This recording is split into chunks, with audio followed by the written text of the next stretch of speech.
ngayon pupunta pagkatapos dito. Oh.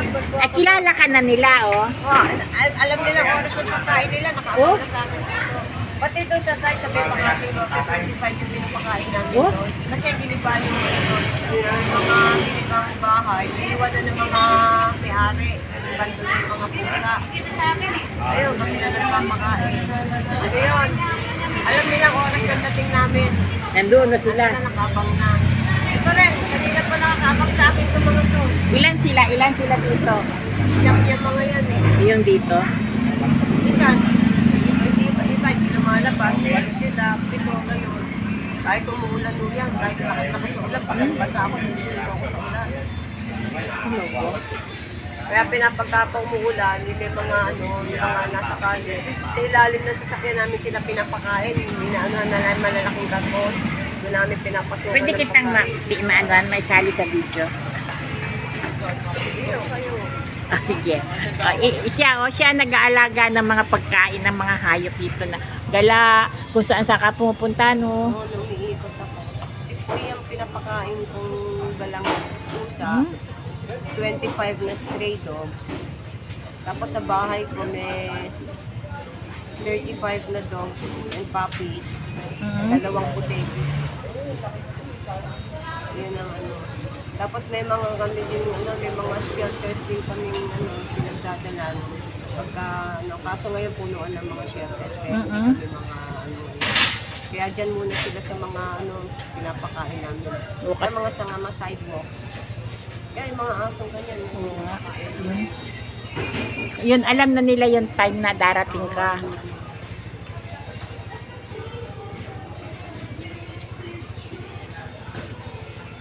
Ibigay mo sa akin number mo. Para pag ako'y may pera, bigyan din kita kahit papaano. Bigay mo sa akin. Para Diyan lang naman ako eh. Kahit pa paano makatulong din ako. Ang cute nila, pero ayaw ko na kasi mag-alaga kasi Masakit sa dibdib. oo, kapag yung parang rin yung ang tagal ko kaya nalungkot ako na mamatay yung pusa ko, para rin ako namatayan ng anak. Oo, yan. Kasi pamilya ang sa kanila hindi naman mga pamilya. Lalo na akong dalawang aso nakawala. Hanggang ngayon, 2 taon na, 3 taon na, hanggang ngayon hinahanap ko pa. Ako sa malayo, sa Alabusan. Kasi naiinom, may nagbukas ng pinto ng bahay ko, nakalabas yung mga aso. Yung iba, umuwi. Yung dalawa nakalabas. Tumakbo ko saan. Hanggang araw-araw. Kaya, isang malaki ko kami, hinahanap-hanap ko yun.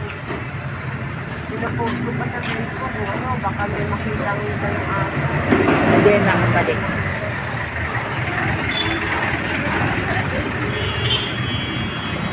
Meron nga ako, alam nilang nag-aalaga ako. Pero, ito, iiwan, kasi yung mga isang araw pa lang nakakapanganak ng pusan, sarado pa yung mata. Nakita ko na lang, 1 taon na natin, 3, 4 na pusan, nilalagay sa pintuan.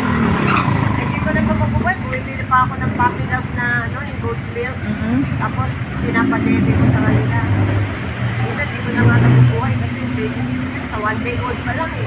Oo.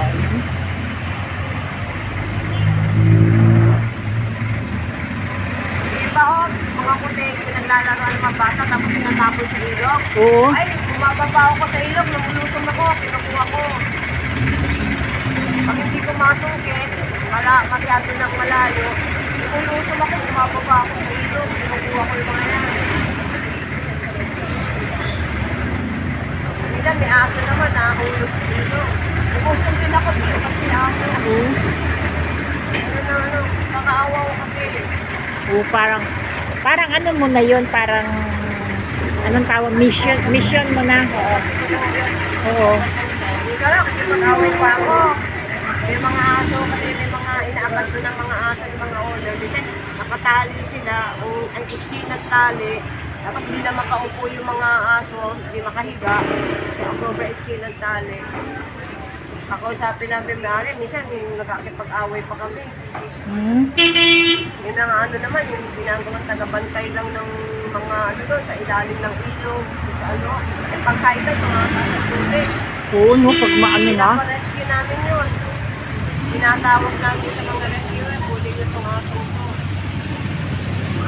Oo, kasi lalo na doon sa banda doon kapag yung ano, yun doon, no, di ba?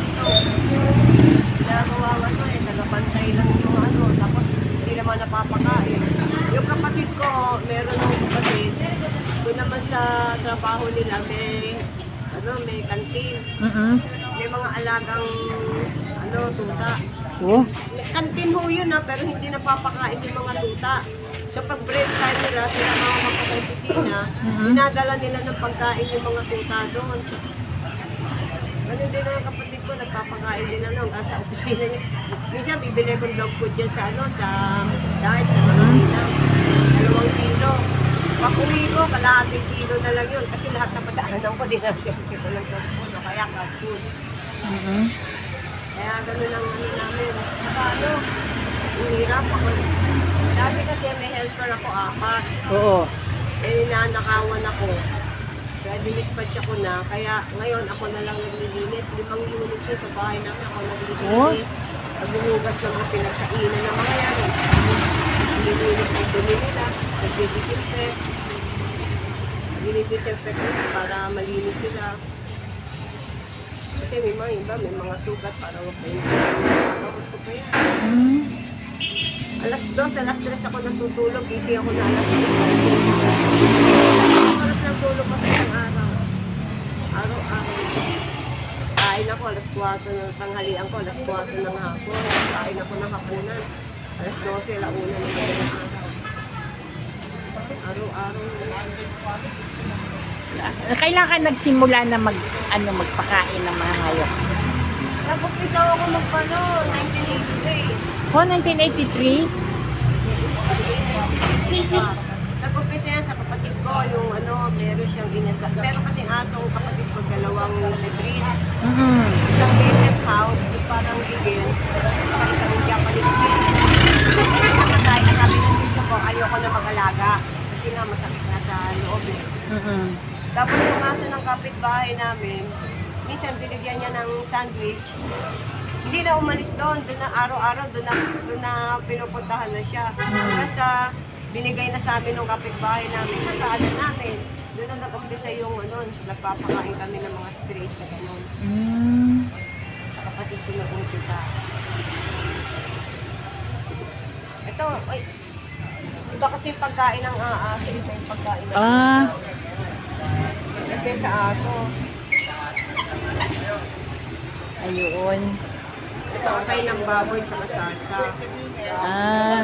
Ayun kasi sa pusa. Ayun, oh.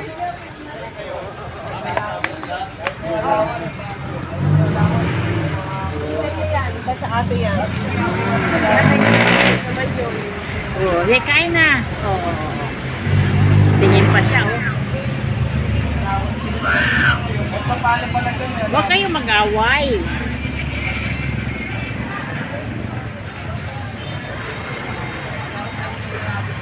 Ito para itong may-ari, oh. May-ari. Atay ng baboy. Oh, atayan ng baboy. Oo, mga atay ng baboy yan. Saka sarsa. Minsan dito, humingi ako ng sarsa ng Matira-tira, adobo, Hindi, no? yung tira-tira yun. Yung talagang, mga sarsa lang naman. Tapos sinahalo ko sa kanin, malasa naman yung adobo. Ay, yung aso ng kapatid ko, araw-araw mechado, adobo, kaldereta. May 4 kasing aso kapatid ko.